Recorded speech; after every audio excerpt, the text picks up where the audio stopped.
एक शांत सा कस्बा था जहां लोग सुबह सुबह उठकर वैसे ही अपने दिन की शुरुआत करते थे जैसे दुनिया के ज्यादातर लोग करते हैं।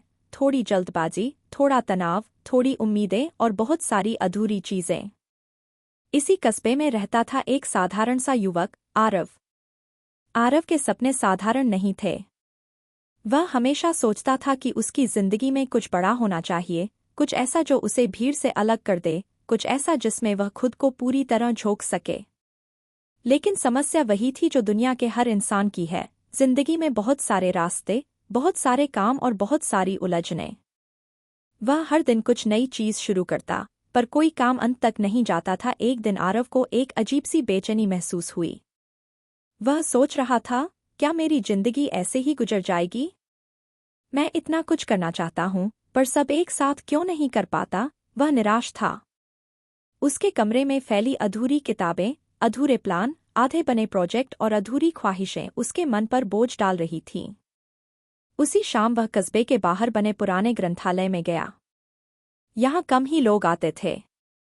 हवा में पुरानी किताबों की खुशबू फैली थी। वहीं ग्रंथालय के कोने में एक बूढ़ा लाइब्रेरियन बैठा था, कपिल सर, जिनके चेहरे पर उम्र तो थी, लेकिन आंखों में किसी शांत समुद्र जैसा ज्ञान था। आरव ने पूछा, सर, मैं इतना सब करना चाहता हूँ, पर कुछ भी पूरा नहीं हो पाता। आखिर मैं क्या गलत कर रहा हूँ? कपिल सर मुस्कुराए, जैसे यह सवाल उन्होंने पहली बार नहीं सुना हो। बोले, तुम गलत नहीं हो रहे, तुम बस भटक रहे हो। दुनिया का सबसे बड़ा सच यह है कि हर इंसान के पास उतना ही समय है जितना किसी और के पास। फर्क बस फोकस का होता है। आरव से रहा नहीं गया, तो फिर समाधान क्या है? उन्होंने शेल्फ से एक पुरानी सी किताब निकाली। उस किताब का नाम था वन थिंग। उन्होंने कहा, यह किताब नहीं, एक रास्ता है। लेकिन इसे समझने के लिए सिर्फ पढ़ना काफी नहीं, इसे जीना पड़ता है। मैं तुम्हें इसके विचार कहानी की तरह बताता हूँ, क्योंकि विचार याद नहीं रहते, कहानियां रहती हैं। और कपिल सर ने अपनी धीमी, स्थिर आवाज में कहानी शुरू की। उन्होंने कहा, बहुत समय पहले की बात है। एक युवा व्यापारी था, विक्रम। उसके पास सब कुछ था, एक बड़ा लक्ष्य, 1000 सपने और दिन भर की हजारों व्यस्तताएं। वह मेहनती था, पर प्रगति नहीं थी। वह हर सुबह कामों की एक लंबी सूची बनाता, पर शाम तक अधिकांश अधूरे रह जाते। वह परेशान था कि प्रयास बहुत कर रहा हूं, पर नतीजा कुछ नहीं निकल रहा। एक दिन गांव में एक बूढ़ा साधु आया। लोग कहते थे कि वह मन की उलझनें काट देता है। विक्रम भी गया और बोला, गुरुदेव, मैं बहुत फंसा हुआ हूँ। जितना भागता हूँ, उतना ही पीछे रह जाता हूँ। साधु हंसे और उन्होंने जमीन पर एक लंबी रेखा खींच दी। बोले, इसे छोटा करो, बिना मिटाए। विक्रम ने सोचा, क्या करूं? मिटाना मना है। फिर उसके दिमाग में एक विचार आया। उसने उसके बगल में एक और, उससे बड़ी रेखा खींच दी। साधु मुस्कुराए, यही जीवन का नियम है। अपनी रेखा को छोटा मत करो, बस एक बड़ा लक्ष्य तय करो और उसी पर ध्यान लगाओ। बाकी सब अपने आप छोटा हो जाएगा। आरव कहानी सुनते सुनते चुप हो गया। कपिल सर आगे बोले, विक्रम ने उस दिन एक चीज समझी कि जिंदगी में कई काम एक साथ करने की कोशिश करना व्यर्थ है। असल शक्ति एक दिशा में सब कुछ लगा देने में है। उसने अपनी हर काम वाली सूची को फेंक दिया और अपने लिए सिर्फ एक सबसे महत्वपूर्ण काम चुना। बस, उसकी जिंदगी बदलने लगी। आरव ने पूछा, लेकिन एक काम इतना महत्वपूर्ण कैसे हो सकता है कि बाकी चीजें आसान हो जाए? कपिल सर ने कहा, यही तो मंत्र है, वन थिंग। एक ऐसा काम चुनो जिसे कर देने पर बाकी कामों की जरूरत ही कम पड़ जाए या वे खुद आसान हो जाए। जैसे अगर कोई किसान रोज 1 घंटे खेत में पानी दे दे तो बाकी काम आसान हो जाते हैं। अगर कोई छात्र रोज सुबह 1 घंटा किसी मुश्किल विषय को दे दे तो उसका पूरा साल आसान हो जाता है। अगर कोई यूट्यूबर रोज एक कंटेंट आइडिया पर गहराई से काम करे तो उसके बाकी वीडियोस खुद सुधरने लगते हैं।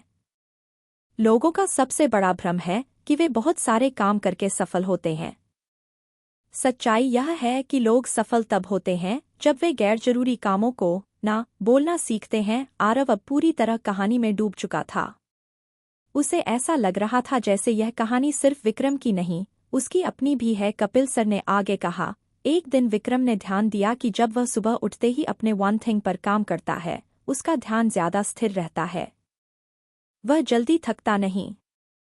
लेकिन जब वह पूरा दिन इधर-उधर छोटे-मोटे कामों में बर्बाद करता है, तो उसके पास असली बड़े काम के लिए ऊर्जा ही नहीं बचती। साधु ने उसे बताया था, विलपावर हर समय उपलब्ध नहीं रहती। यह सुबह सबसे मजबूत होती है और दिन चढ़ते-चढ़ते कम होती जाती है। इसलिए बड़ा काम सुबह करो। 3 घंटे बाद जब उसने पेन रखा, उसकी आंखों में चमक थी।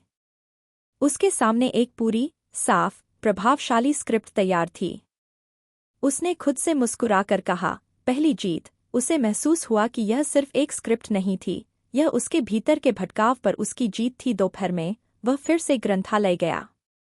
कपिल सर वहां बैठे थे, हमेशा की तरह शांत। आरव ने कहा, सर, आज मैंने अपनी जिंदगी में पहली बार सिर्फ एक चीज पर फोकस किया। और मैंने 3 घंटे में वो कर दिया जो मैं 1 हफ्ते में भी नहीं कर पाता था। कपिल सर मुस्कुराए। बोले, यही तो जादू है। इस दुनिया में लोग सोचते हैं कि सफलता किस्मत से मिलती है। असल में सफलता ध्यान से मिलती है। एकाग्रता ही वह औजार है जो साधारण इंसानों को असाधारण बना देती है। आरव ने पूछा, लेकिन सर, अगर मैं सिर्फ एक चीज पर ध्यान दूंगा, तो बाकी चीजों का क्या? उन्होंने कहा, बाकी चीजें या तो अपनी जगह खुद फिट हो जाएंगी या बेकार साबित होंगी। देखो आरव, तुम पूरा दिन वह सब करने में लगा देते थे जो जरूरी नहीं था। आज तुमने वह किया जो जरूरी था, और देखो कितना फर्क आया। जब इंसान अपनी ऊर्जा एक बिंदु पर लगाता है, तब वह चमत्कार करता है। आरव धीरे से बोला, लेकिन कई बार हमें लगता है कि सब कुछ जरूरी है। कपिल सर ने उसकी बात काट दी, यही सबसे बड़ा भ्रम है। सब जरूरी नहीं होता। सब तात्कालिक होता है। महत्वपूर्ण सिर्फ वही होता है जो तुम्हें आगे बढ़ाए। और फिर कपिल सर ने विक्रम की कहानी आगे बढ़ाई। उन्होंने कहा, विक्रम भी ऐसा ही सोचता था कि उसका हर काम जरूरी है। लेकिन जब उसने वन थिंग को अपनाया, उसने अपना हर दिन आसान बना लिया। वह सुबह सुबह अपने सबसे महत्वपूर्ण काम पर टाइम ब्लॉक करता और उसके बाद बाकी कामों पर सिर्फ आवश्यक ऊर्जा लगाता। धीरे धीरे वह इतना सफल हुआ कि लोग पूछने लगे, तुम कैसे मैनेज करते हो? लेकिन उन्हें पता नहीं था कि उसने मैनेज करना नहीं, एलिमिनेट करना सीखा था। आरव को यह शब्द गहरा लगा, एलिमिनेट। उसने सोचा कि उसकी जिंदगी में भी बहुत सी अनावश्यक चीजें थीं, घंटों मोबाइल स्क्रॉल करना, हर दोस्त को हर समय उपलब्ध रहना, सोशल मीडिया का दबाव, छोटी छोटी चिंताएं, और सबसे बड़ा तुच्छ काम, दूसरों की राय की परवाह करना। उस शाम जब वह घर लौटा, उसने अपने कमरे को देखा। बहुत सी चीजें फैली हुई थीं, पुराने प्रोजेक्ट्स, टूटी चीजें, फालतू नोट्स, बेकार की पेपर्स। उसे अचानक समझ आ गया कि उसका दिमाग भी ऐसे ही भरा पड़ा है। उसने फैसला किया, कमरे को भी वन थिंग के नियम से साफ करेगा। वह उन चीजों को रखेगा जो उसके वन थिंग के काम आएंगी, बाकी सब हटा देगा। रात को उसने अपनी पूरी शेल्फ साफ की, फिर अपनी मेज, फिर अपने डिजिटल फोल्डर्स। उसे हल्का महसूस हुआ, जैसे वह खुद भीतर से भी साफ हो रहा हो। सोने से पहले वह थका हुआ नहीं बल्कि संतुष्ट था। उसने डायरी में लिखा, आज मैं अपनी जिंदगी का पहला दिन जिया। एक ऐसा दिन जिसमें मैं बिखरा नहीं, केंद्रित था। आज मैंने सिर्फ एक काम किया, लेकिन वह मेरे पूरे भविष्य को बदलने की शुरुआत है। और उस रात, बहुत समय बाद, वह बिना चिंता, बिना उलझन, एक गहरी नींद सोया। लेकिन यह कहानी यहीं खत्म नहीं होती। यह तो शुरुआत है। क्योंकि जहां वन थिंग की समझ आती है, वहां असली यात्रा शुरू होती है। जिंदगी की असली चुनौतियां तब आती हैं, जब हम फोकस को बनाए रखने की लड़ाई लड़ते हैं। और आरव के सामने भी ऐसी ही चुनौतियां आने वाली थीं, जिनसे उसे समझ आएगा कि वन थिंग सिर्फ एक सिद्धांत नहीं, बल्कि एक साधना है।